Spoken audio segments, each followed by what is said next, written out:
সোনামণিরা, এখন আমরা শিখব বিভিন্ন পাখির নাম। তাহলে চলো শুরু করি।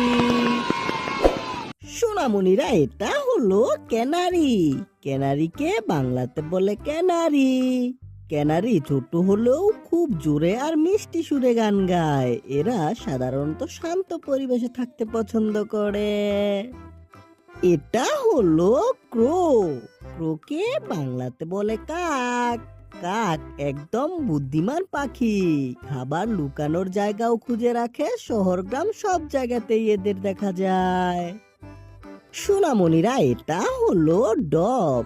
ডবকে বাংলাতে বলে গুগু। গুগুর ডাক খুব কোমল, তাই সবাই সহজে চিনতে পারে। এরা সাধারণত জোড়ায় জোড়ায় থাকতে ভালোবাসে।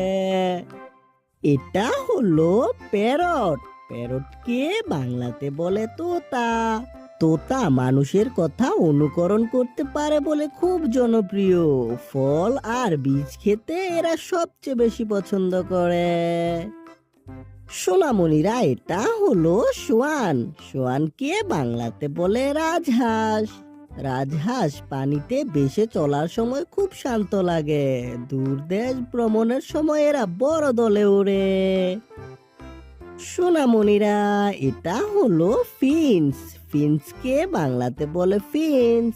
ফিন্স ছোট পাখি, কিন্তু তার রঙিন পালক চোখে পড়ে। এরা ছোট ছোট ডালে বসে গান গাইতে ভালোবাসে। এটা হলো পিকক। পিকককে বাংলাতে বলে ময়ূর। ময়ূর বৃষ্টি আসলে তার লেজ মেলে নাচ শুরু করে। গ্রামের বনাঞ্চলে এদের বেশি দেখা যায়। সোনামণিরা, এটা হলো আউল। আউলকে বাংলাতে বলে পেঁচা। পেঁচা রাতে অন্ধকারেও পরিষ্কার দেখতে পায়। খুব নিঃশব্দে উড়তে পারে বলে শিকার ধরায় পারদর্শী।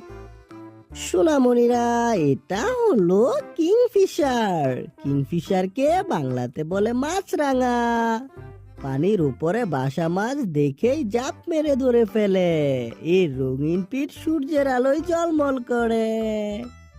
সোনামণিরা, এটা হলো ম্যাগপাই। ম্যাগপাইকে বাংলাতে বলে দোয়েল। দোয়েল গাছের ডালে বসে টু টু শব্দে ডাকতে থাকে। এরা খুব সক্রিয় এবং সর্বদাই নড়াচড়া করে।